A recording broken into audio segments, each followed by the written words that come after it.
name is Hope and welcome back to my channel. I like musicals, they're a big part of my life, and today we're gonna be talking about why people hate Be More Chill. Now, personally, I don't mind Be More Chill. I think it's a fine musical. It's not one of my favourites, but I definitely don't dislike it. But I'm extremely aware that there are some people in the world who hate Be More Chill. Every single fibre of their being, they despise it. And today we're going to talk about why that is. So I have scoured the internet looking for the answers, and surprisingly they were quite easy to find. But, you know, instead of you having to Google it for yourself, that's what I'm here for. I'm here to tell you why people hate it. And so without further ado, let's get into it.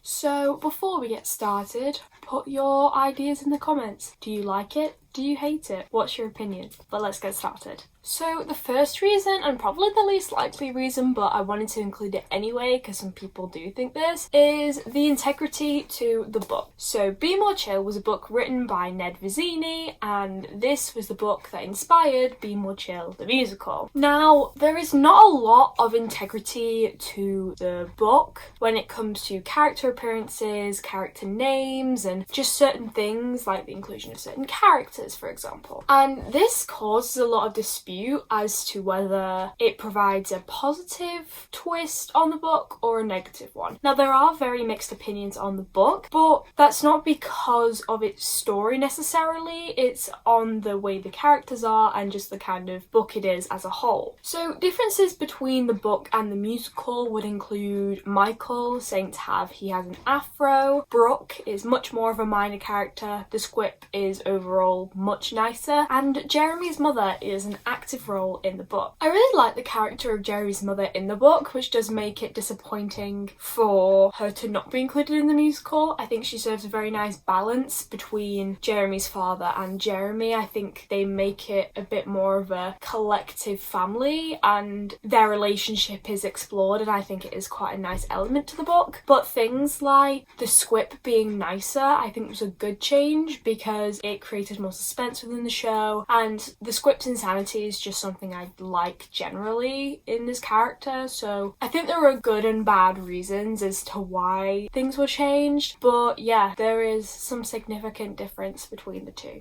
Okay, the next reason as to why a lot of people don't like Be More Chill, which again isn't really a reason, but I think definitely has something to do with it, is it gets compared to mainstream musicals, especially Dear Evan Hansen. Now, the two follow similar people, you know, boys that are unpopular, don't have a lot of friends, that do something wrong, it kind of spirals out of control, and their awkwardness and their, like, anxiety kind of causes that, which does serve a big parallel between Evan and Jeremy, but the two are very different characters and they come from very different shows. So Dear Evan Hansen focuses heavily on the effects of grief and lying and is overall a message about awareness, whereas Be More Chill's darker undertones are very much undertones. The main premise is really just centered around high school popularity, and the overall message of lying and betraying your friends is kind of subtle and not really addressed as well as it probably should be. Especially with this comparison between the two, it makes people dislike it because it's so much not like Dear Evan Hansen, where that's not the road it was going down, that was not the purpose of the show. The show was never meant to be a Dear Evan Hansen copycat. It was meant to be its own show, and that's why I think people really shouldn't compare it just because it is quote-unquote mainstream. Okay, number 3 is probably more of a reason, and that's the references. I don't know who Joe Pesci is. Does anyone under the age of 30? Probably not. But there are a few references which I do understand, but then there's others that I don't. And I'm not saying that younger generations can't have older interests and hobbies, but for it to be a musical directed at younger people, it just seems like an unnecessary plot point,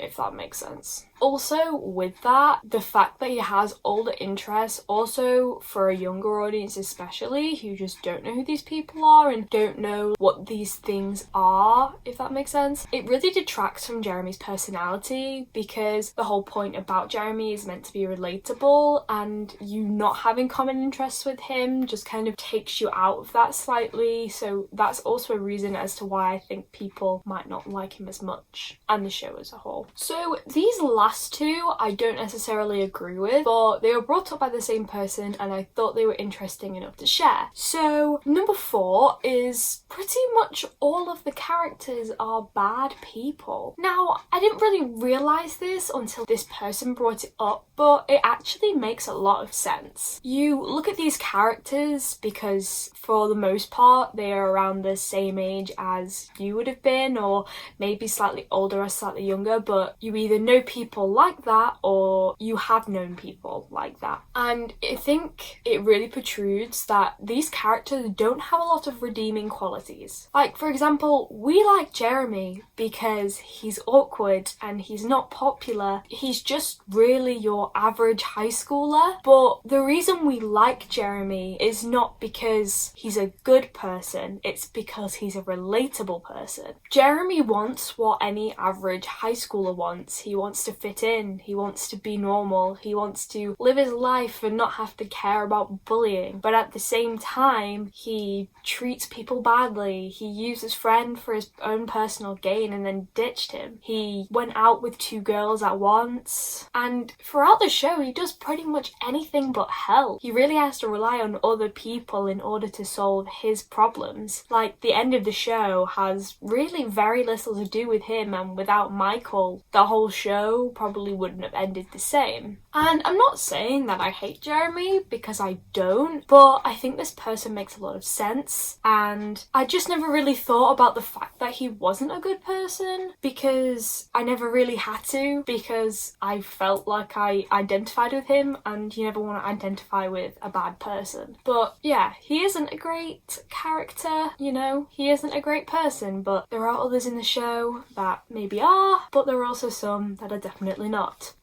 Chloe and Jenna. And lastly, number 5. This one again was one that I didn't really notice until it was pointed out, but the audience they go for is a lot younger than it should be. So when you think about it, if you go back to the references that I mentioned earlier, this show feels like older people writing a musical directed at young people, which, you know, a lot of musicals are. But the problem is, it's like a TV show where it's grown adults trying to figure out how teenagers speak to each other, and they've just never had that experience in the modern day, so they don't know. And so it becomes this weird mesh of like, how real are these characters? They write Jeremy and Michael to have all these old interests because that's what they know, and it makes their lives easier because they understand that stuff. But having retro interests in a modern day society then becomes this weird limbo, because do they know these characters well enough then to have these retro interests yet also fit in to the characters that they're trying to portray in the 21st century? In some ways they think that making it more immature would make it apply more to younger audiences. Like, making it more stupid is the equivalent to making it more relatable, which is just not the case. And in some ways I do agree with this, and I do get it, because they think that making it stupid is relatable and making it relatable is better.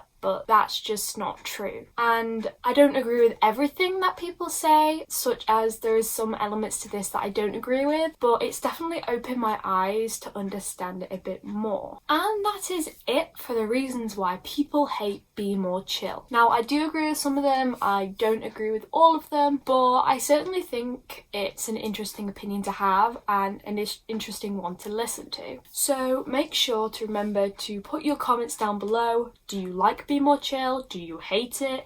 If so, why do you like it? Why do you hate it? And I think that's everything from me, so thank you so much for watching. If you like this video, you can like it, subscribe if you want to, that'd be great. But keep enjoying musicals as much as me, and I will see you in the next one.